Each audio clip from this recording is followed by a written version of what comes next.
Hello friends, welcome to my channel Rajesh 360। Rajesh 360 চ্যানেলে তোমাদের সকলকে স্বাগত।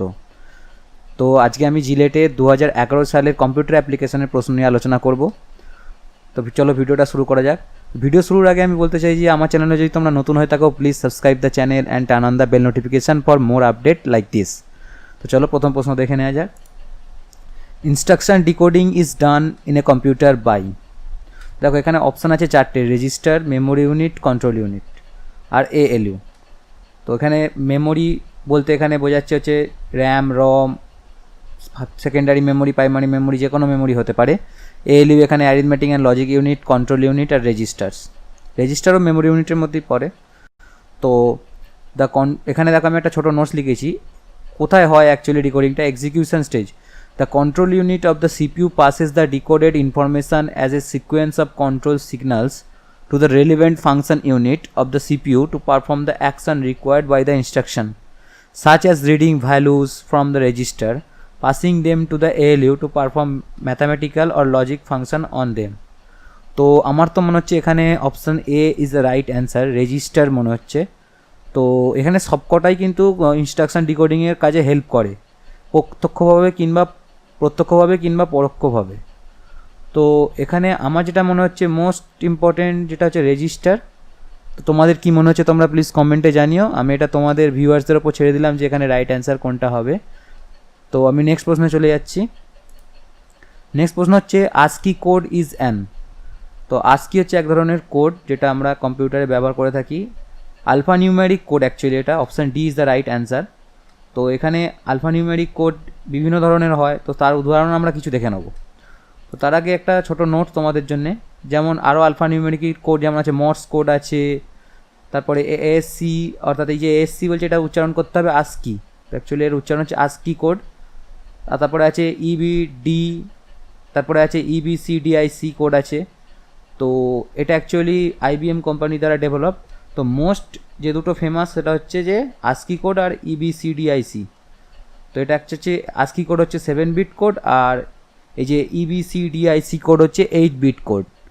তো আমরা 8 বিট কোড দ্বারা 256টা ডিফারেন্ট ক্যারেক্টারকে রিপ্রেজেন্ট করতে পারি। তো এটা তোমরা চাইলে ভিডিওটা পজ করে খাতায় নোট করে নিতে পারো। নেক্সট প্রশ্নে চলে গেলাম। Coming to the question number 23। তো এটা একটা অন্যরকম টাইপের প্রশ্ন। তো এটা প্রশ্নটা জানার আগে তোমাদের একটুখানি তোমাদের স্ট্যাক সম্বন্ধে জানতে হবে। তো স্ট্যাক কী জিনিস, কীভাবে ফিল হয়, তো ডাটাবেস ম্যানেজের প্রশ্ন এটা। তো তার আগে তোমাদের অ্যান্সারটা বলে দিই, সেটা হচ্ছে option D is the right answer for question number 23, 20 20 10 10 20। এবার এখানে দেখো কিছু স্ট্যাকের পারফর্ম আছে। তো এখানে কিছু দেখো স্ট্যাক পারফরমেন্স আছে। তো দেখো আমি এখানে দেখাচ্ছি push 10 push 20 pop, push 10 push 20 pop pop pop, push 20 pop. তো এইটার মানে কি এখানে বোঝাচ্ছি আমি পরের স্লাইডে চলে গিয়ে। দেখো আমি একটা জিনিস বলছি এখানে, in a computer A stack is a data structure used to store A collection of objects. তো স্ট্যাক হচ্ছে এক ধরনের, ধরে নাও বস্তা, তার মধ্যে ডাটা রাখা হচ্ছে, কিছু কালেকশান অফ ডাটা রাখা বা অবজেক্ট রাখা হচ্ছে। তো individual item can be added and store in a stack is called push operation. তার মানে আমরা কোনো ইন্ডিভিজুয়াল কোনো জিনিস বা কোনো ডাটা যখন আমরা কোনো নাম্বার সেই বস্তা বা স্ট্যাকে যেখানেই বলো না কেন রাখতে চাই, তো সেই অপারেশানটাকে বলা হয় পুশ। এরপরে অবজেক্ট ক্যান বি মানে বের করে নেয়, অর্থাৎ অবজেক্টকে বের করে নেওয়াকে বলা হচ্ছে পপ। তো এই দুটো অপারেশান তোমাদের একটু মনে রাখতে হবে, যে পুশ মানে হচ্ছে কোনো ইনফরমেশানকে আমরা স্ট্যাকে রাখা, আর পপ মানে হচ্ছে তুলে নেওয়া। তো আশা করি তোমরা পুশ আর পপ এখানে জিনিসটা বুঝতে পারলে। এরপরে তো দেখে নাও আমি কিভাবে এখানে বোঝাচ্ছি ব্যাপারটা। দেখো প্রথমে কোশ্চেনটা আর একবার দেখে নাও। দেখো push 10 push 20 pop, push 10 push 20 এরকমভাবে পরপর লেখা আছে। তো এখানে আমি ডায়াগ্রামে তো পরপর স্ট্রিং ভ্যালুগুলো লিখেছি। এইবার সহজ ভাষা যাতে তোমরা সবাই বুঝতে পারো আমি সিম্পল বলে যাচ্ছি। দেখো পুশ 10 কথার অর্থ হচ্ছে আমরা স্ট্যাকের ভিতর 10 রাখলাম। আমরা আগেই বলেছিলাম পুশ মানে রাখা, তো পুশ এখানে 10 রাখলাম। তারপরে আবার 20 রাখলাম, পুশ 20, তার মানে 10-এর উপরে 20 থাকবে, তাহলে 10, 20 লিখে দিচ্ছি দেখো। এরপরে পপ লিখেছি, এবার পপ কথাটা, তো পপের পাশে কোনো কিছু লেখার দরকার নেই, তো পপ বললেই উপরে সব থেকে যে জিনিসটা আছে স্ট্যাকের ভেতর যে ডাটাটা আছে সেটাই বেরিয়ে আসে, আর সেটাই আউটপুট অ্যারেতে দেখাবে, অর্থাৎ আমাদের যেটা রেজাল্ট। তো পপ তারপরে অপশান ছিল, তো পপ লেখার পরই তাহলে মানে 10-এর পাশে যে 20টা ছিল সেটা বেরিয়ে গিয়ে পাশে 20তে হিসেবে লিখে রাখলাম, আর পরে রইল 10। তারপরে আবার পুশ 10 আছে, অর্থাৎ 10-এর পাশে আবার 10 এলো, আর আউটপুটে তো 20 ছিল কারণ আগের স্টেপেই 20 বেরিয়েছিল। তারপরে আবার পুশ 10-এর পরে পুশ 20 আছে, তাহলে আবার কি হলো 10 10 20 হয়ে গেল। এইবার এখনও কিন্তু আউটপুটে 20 আছে, এরপর আবার কিন্তু আমরা পপ অ্যাপ্লাই করেছি, অর্থাৎ 10 10 20 থেকে একদম উপরে থাকা 20টা বেরিয়ে এসে পাশের আউটপুটে বেরোবে, 20-র পাশে আবার 20 থাকবে। তারপরে আবার পপ, তার মানে 10 10 থেকে আবার 10 উপর থেকে তুলে নিলাম, তার মানে আবার আউটপুটে বেরোলো 20 20 10 হলো। ওকে, তারপরে আবার পপ করলাম, তার মানে একদম পড়ে থাকা যে 10টা ছিল সেটাও বেরিয়ে গেল স্ট্যাক থেকে, তাহলে বেরিয়ে কি হলো 20 20 10 10 পরপর। এরপরে আবার পুশ 20 লেখা আছে, অর্থাৎ আমি আবার 20 রাখলাম, ঠিক আছে। আউটপুটে তো 20 20 10 10 ছিলই, আর পপ করলে আবার কিন্তু ওই 20টাও বেরিয়ে যাবে, এবং 20টা বেরিয়ে গিয়ে ওই 20 20 10 10-এর পাশে আবার 20 হবে, তাহলে টোটাল সিকোয়েন্সটা হলো হচ্ছে 20 20 10 10 20। তো আশা করি তোমরা বুঝতে পারলে ব্যাপারটা কীভাবে কাজ করেছে। তো এখানে অপশান হবে হচ্ছে 20 20 10 10 20, option D is the right answer. আমি নেক্সট প্রশ্নে চলে যাচ্ছি। এটা একটু ডিফিকাল্ট টাইপের প্রশ্ন, যারা কম্পিউটার সায়েন্সের স্টুডেন্ট অর্থাৎ সিএসটি স্টুডেন্ট তাদের পক্ষে এটা অ্যান্সার দেওয়া সহজ, কিন্তু যারা অন্যান্য ডিপার্টমেন্টের স্টুডেন্ট তাদের জন্য আমি সহজভাবে বলার চেষ্টা করব। সেটা হচ্ছে, দেখো এখানে বলেছে in the following question match each of the item A B C on the left with an item to the right. অর্থাৎ এখানে এ বি সি কি তাদের মানে এখানে দেওয়া আছে 1 2 3 4 5-এর ভিতরে মিশিয়ে দেওয়া আছে, সেখান থেকে আমরা এ এর সাথে কোনটা ম্যাচ করছে, বি এর সাথে কোনটা ম্যাচ করছে এবং সি এর সাথে কোনটা ম্যাচ করছে আমরা সেটাই দেখব। তো এখানে রাইট অ্যান্সার হচ্ছে অপশান বি, অর্থাৎ এ এর সাথে 3 ম্যাচ করছে, বি এর সাথে 4 ম্যাচ করছে এবং সি এর সাথে 1 ম্যাচ করছে। এবার কীভাবে ম্যাচ করছে আমি সেটা বলি। দেখো শিফট রেজিস্টার সাথে হচ্ছে 3 ম্যাচ করবে, অর্থাৎ 3-এ কী লেখা আছে দেখি, for parallel to serial conversion. এগুলো পরে আসছে এগুলো কি মানে। বিতে আছে মাল্টিপ্লেক্সার, তো মাল্টিপ্লেক্সারের সাথে মিলেছে option 4 as many two 1 switch. এরপরে আছে সি ডিকোডারের সাথে কি মিলেছে 1 ফর কোড কনভার্সন। তো তোমরা ডিকোডারটা তো বুঝতেই পারছো কোড কনভার্সনের জন্য ব্যবহার করা হয়। আর মাল্টিপ্লেক্সার আর শিফট রেজিস্টার সম্বন্ধে আমি একটা নোট বানিয়েছি, সেটা তোমরা ভিডিওটা চাইলে পজ করে দেখতে পারো। তো আমি সেই নোটটা দেখাচ্ছি তোমাদের। Shift register in digital logic, এখানে আমি একটা জিনিস লিখেছি দেখো, মোটামুটি তোমরা এখানে কথাটা দেখো অন্তত বুঝতে পারছো, serial in serial out, serial in parallel out, অর্থাৎ এখান থেকে কিছুটা অন্তত বোঝা যাচ্ছে যে এখানে for parallel to serial conversion আর সিরিয়াল টু প্যারালাল কনভার্সন এরকম টাইপের কিছু বোঝাচ্ছে, কনভার্সন বোঝাচ্ছে প্যারালাল টু সিরিয়াল। তো আমি ডেপথে যাচ্ছি না, বাট তোমরা একটা ধারণা পাচ্ছ যে শিফট রেজিস্টারের সাথে অপশান অর্থাৎ 3 হতে পারে, তো সেই জন্য আমি এর সাথে 3 আমি লিখেছি। তো এরপরে হচ্ছে মাল্টিপ্লেক্সার হচ্ছে এক ধরনের কি বলবো ডাটা সিলেক্টার, অর্থাৎ আমরা ধরো 4টে ডাটা দিলাম, সেখান থেকেও একটা ডাটা বেছে নেবে, অর্থাৎ এক সিঙ্গেল আউটপুট পাবো। ইনপুট অনেকগুলো দেবো কিন্তু আউটপুট পাবো একটা।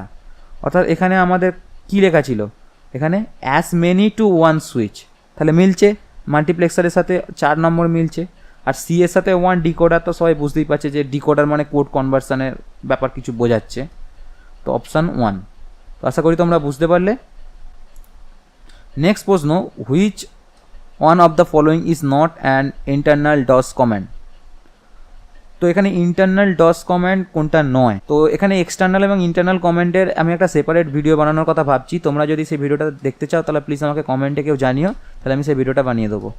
তা তোমরা সেখান থেকে কতগুলো এক্সটার্নাল মোটামুটি এবং কতগুলো ইন্টারনাল কমান্ড আছে সেগুলো জানতে পারবে। পরীক্ষায় একটা না একটা আসে কোনটা এক্সটার্নাল কোনটা ইন্টারনাল কমান্ড এবং সেই কমান্ডগুলোর কাজ কী। তো এখানে যেটা ইন্টারনাল কমান্ড নয় সেটা হলো চেক ডিস্ক, তো চেক ডিস্ক হচ্ছে রাইট অ্যান্সার অপশান ডি। আর বাকিগুলো সব internal command, CLS, del, prompt, এগুলো সব ইন্টারনাল কমান্ড। তো আমি নেক্সট প্রশ্নে চলে যাচ্ছি। TCP IP model in computer network has, তো এটা এক যথেষ্ট কন্ট্রোভার্সিয়াল কোশ্চেন। অনেকে মনে করে 4 অপশান হবে, অনেকে মনে করে 5, তো আমি যেটা মনে করি সেটা হচ্ছে অপশান বি 7 লেয়ার্স। তো সেটা 7 লেয়ার্স কীভাবে হলো সেটা আমি একটা বলার চেষ্টা করব। এখানে একটা ডায়াগ্রাম দেখো, দেখো এখানে অ্যাপ্লিকেশান লেয়ার তিনভাবে বিভক্ত আছে, ট্রান্সপোর্ট লেয়ার তো ট্রান্সপোর্ট লেয়ারই আছে, ইন্টারনেট লেয়ারই আছে।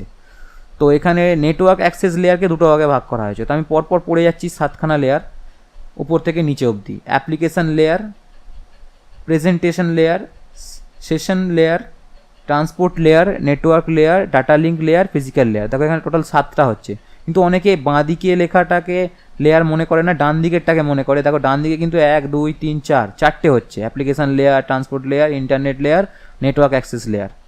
তো যারা এখানে সিএসসি স্টুডেন্ট আছে তারা কমেন্টে অবশ্যই আমাকে বলো যে এখানে রাইট অ্যান্সার কোনটা হবে। তো আমার তো মনে হচ্ছে option B is the right answer, 7 layers. তো কেউ যদি মনে করে যে 4 লেয়ার্স কেন হচ্ছে এবং তার সপক্ষে যদি কোনো যুক্তি দিতে চাও তো কমেন্টে আমাকে অবশ্যই জানিও। আমি নেক্সট প্রশ্নে চলে যাচ্ছি। নেক্সট কোশ্চেন হচ্ছে full binary tree with non leaf notes content. তো এখানে এনখানা নন লিফ নোটস আছে একটা ফুল বাইনারি ট্রিতে, তাহলে কতগুলো টোটাল নোড আছে? তো এখানে তোমাদের নন লিফ নোটস, লিফ নোট কোনগুলো, তোমাদের বাইনারি ট্রি কী, সেগুলো একটা বেসিক আমি ধারণা দেওয়ার চেষ্টা করছি। তো এগুলো যথেষ্ট কম্পিউটার অ্যাপ্লিকেশান নিয়ে যারা পড়ছে অর্থাৎ কম্পিউটার সায়েন্স স্টুডেন্ট তাদের ডেপথের এগুলো জিনিসপত্র। তো আমি তাও বেসিক জিনিসটা তোমাদের বোঝানোর চেষ্টা করছি। দেখো একটা ফুল বাইনারি ট্রি এরকম দেখতে, এখানে একটা রুট নোট আছে, সেখান থেকে দুটো করে নোট বেরিয়েছে এবং সেই দুটো নোট থেকে আরও দুটো করে নোট বেরিয়েছে। এই যে লাস্টে যে নোটগুলো আছে যা থেকে আর কোনো নোট বেরোয়নি, এই যে লাস্টে, এগুলো হচ্ছে লিফ লেয়ার, অর্থাৎ এরপরে আর কোনো নোট নেই এদের সাথে, এরা বেরিয়ে আছে বাইরে। আর যেগুলো ভিতরে ইন্টারনাল নোড সেগুলোকে বলা হচ্ছে নন লিফ লেয়ার, অর্থাৎ 1 2 3 4 5 6 7, এখানে টোটাল 7টা নন লিভ লেয়ার আছে যেগুলো বাইরে বেরিয়ে নেই। মোটামুটি ইন্টারনাল যে এগুলো আছে, নোটগুলো আছে, সেগুলোকে বলা হয় নন লিভ নোট। তো এখানে দেখো আমি একটা ছোটো বাঁ দিকে একটা ছোটো নোট বানিয়েছি ABCDE দিয়ে। দেখো এখানে AB আর এখানে দেখো AB, এই দুটো হচ্ছে নন লিভ নোট। আর এদিকে দেখো 3টে লিফ নোড আছে CDE, দেখো CDE যারা বাইরে বেরিয়ে আছে, আর ভিতরে ইন্টারনাল নোড হচ্ছে A আর B। তো এখানে ফুল বাইনারি ট্রি তোমাদের একটা উদাহরণ দিচ্ছি। দেখো a full binary tree is a tree in which every node other than the leaf has 2 children. Children বলতে এখানে বোঝাচ্ছে এই যে এর সঙ্গে দুখানা হাত বেরিয়ে আরও দুটো নোড আছে তাদেরকে বলছে। তো এর রাইট অ্যান্সার হচ্ছে, অর্থাৎ এই কোশ্চেনের রাইট অ্যান্সার হচ্ছে তোমাদের মনে রাখার জন্য, সিম্পলি যদি মনে রাখতে চাও তাহলে অপশান ডি 2n+1 নোট। ওকে, 2n+1 নোট হচ্ছে রাইট অ্যান্সার। তো কীভাবে হিসেব হচ্ছে দেখে নেওয়া যাক।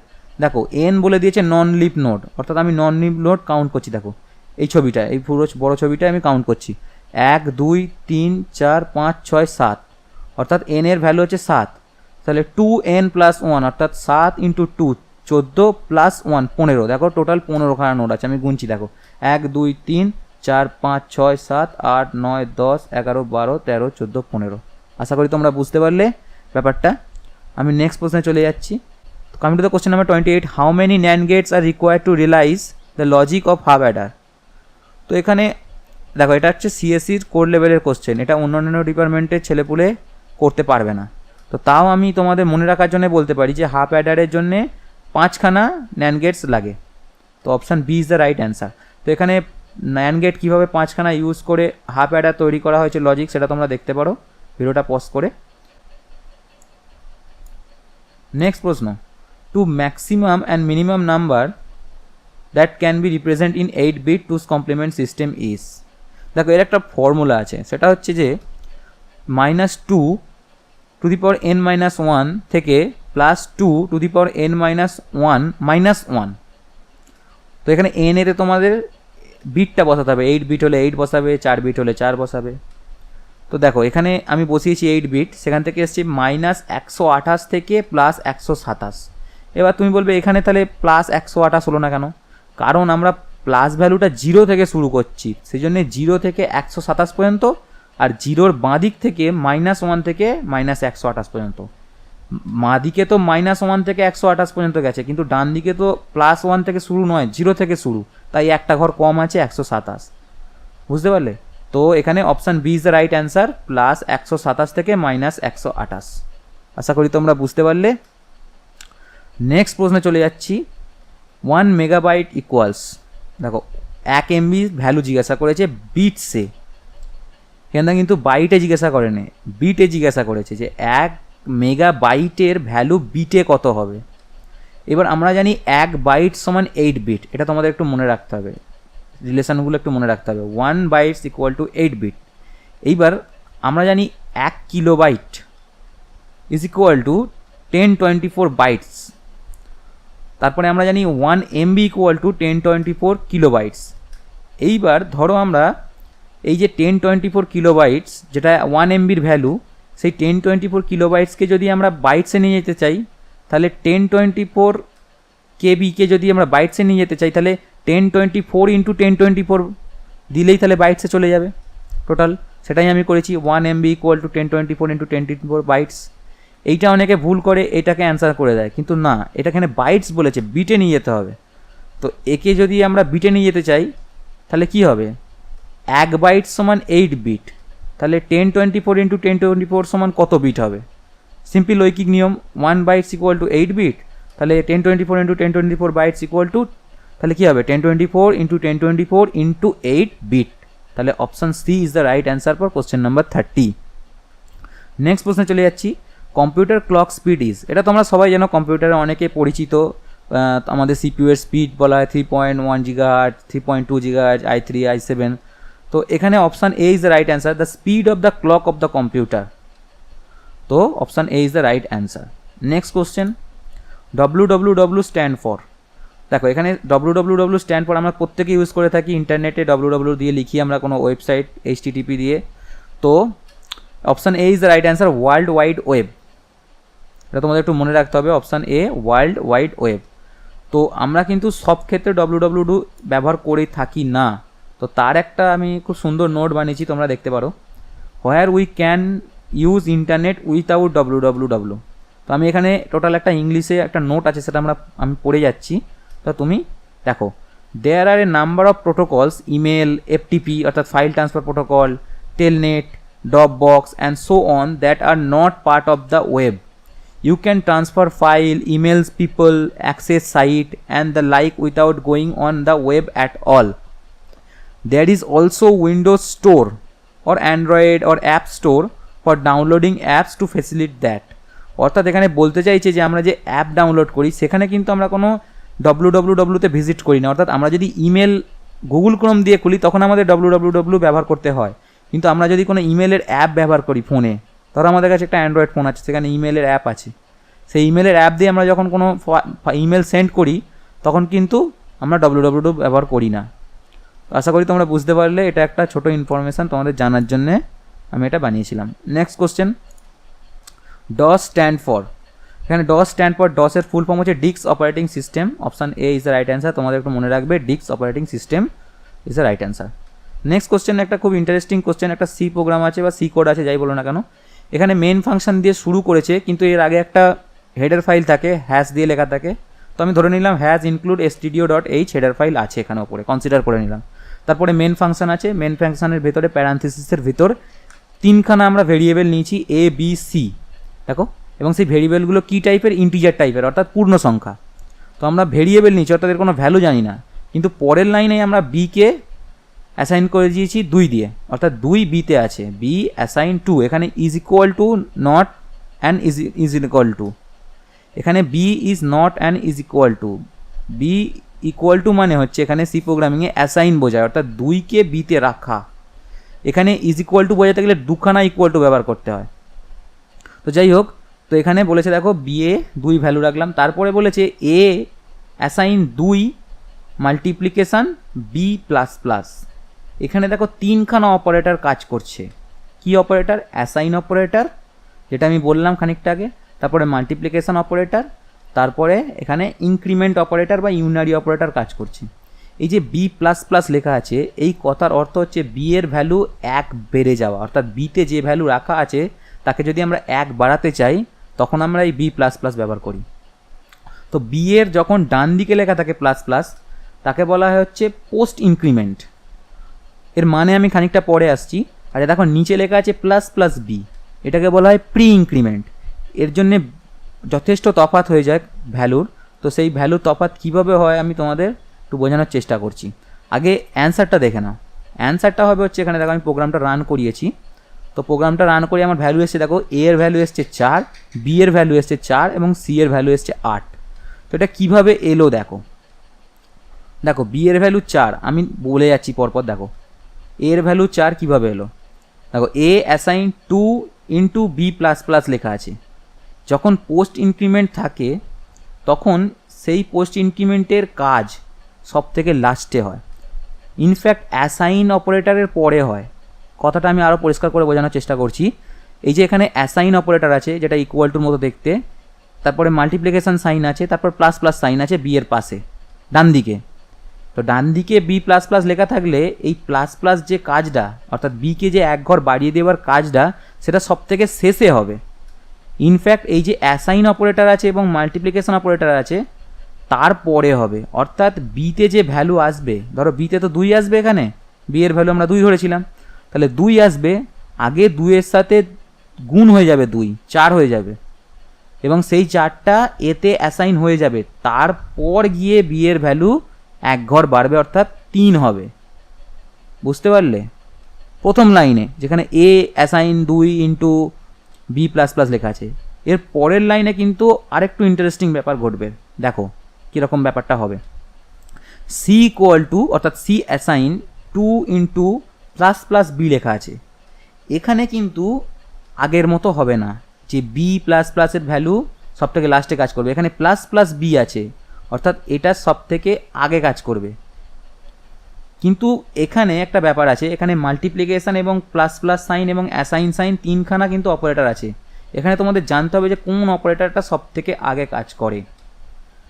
তো আগে সব থেকে আগে কাজ করবে হচ্ছে এই প্লাস প্লাস অপারেটরটা, অর্থাৎ ইউনারি অপারেটরটা সব থেকে আগে কাজ করবে, যেটা হচ্ছে প্রি ইনক্রিমেন্ট অপারেটর যেটাকে বললাম, প্লাস প্লাস বি।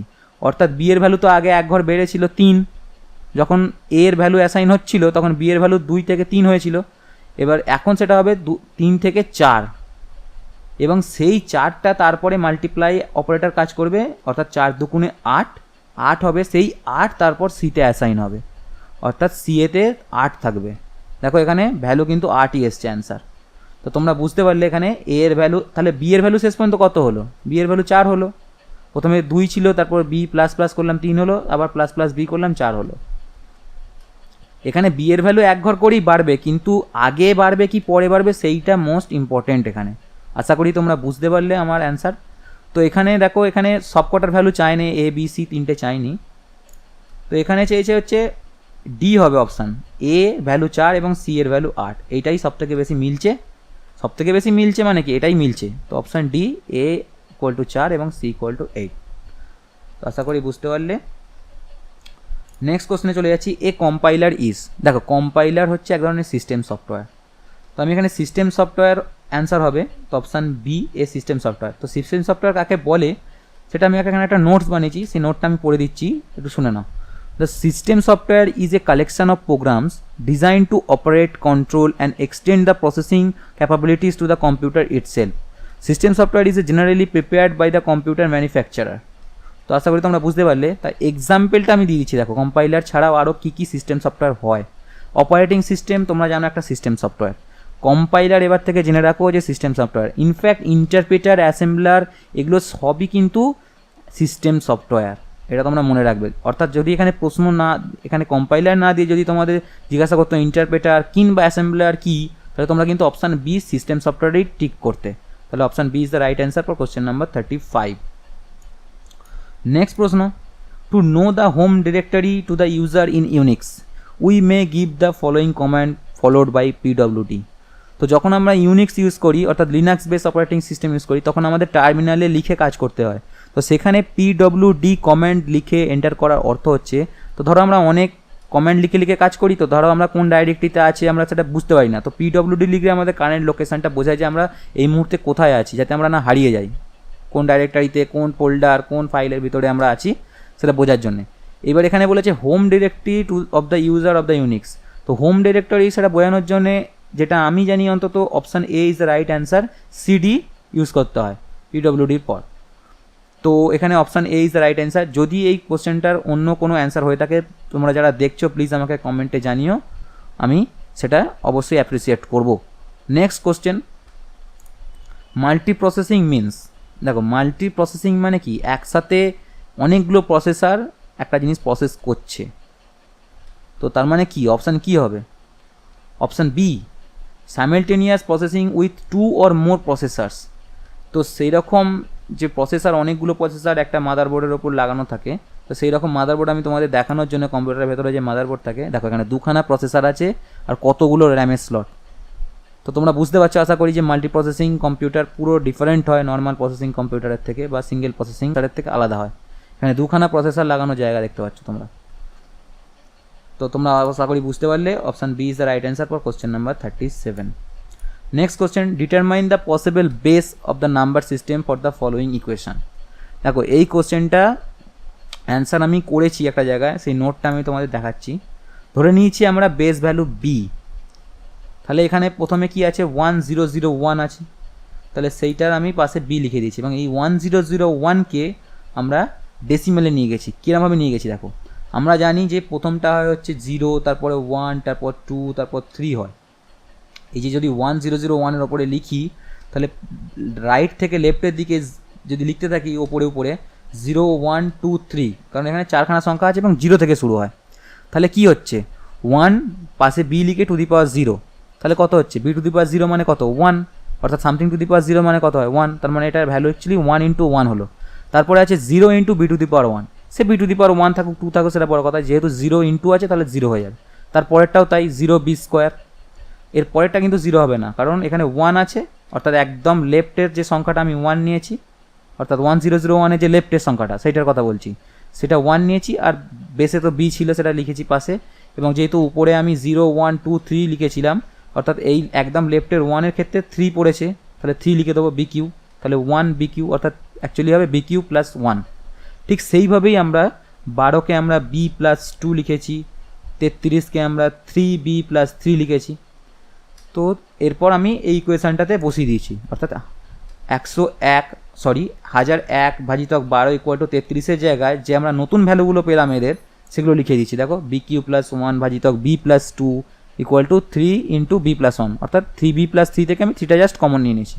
তো নেক্সট স্টেপ আমি কী করেছি দেখো, এরপর তো বেসিক ক্যালকুলেশান কিউবিক ইকুয়েশানকে দেখো আমি পরপর ট্রান্সফার করতে করতে এখানে এসছে অপশান x = 5, অর্থাৎ বেস ভ্যালু হচ্ছে 5। এই ইকুয়েশানটা আমি কীভাবে সলভ করেছি, তো ভিডিওটা পজ করে তোমরা এটা দেখে নিতে পারো যে এই ইকুয়েশানটা কীভাবে সলভ হয়েছে। তো এটা বেসিক ইকুয়েশান যেটা আমি সলভ করেছি, তোমরা আশা করি করতে পারবে। আমি নেক্সট প্রশ্নে চলে যাচ্ছি, অর্থাৎ এখানে রাইট অ্যান্সার হলো বেস ইজ 5, অর্থাৎ এখানে option D is the right answer for question number 38।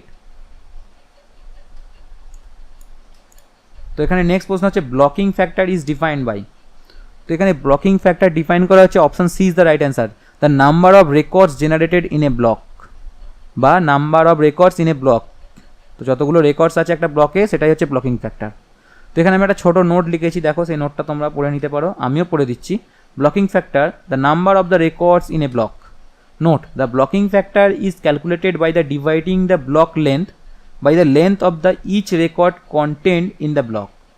তো বুঝতে পারছো ব্যাপারটা তাহলে, if the records are not of the same length, the average record length may be used to compute the blocking factor.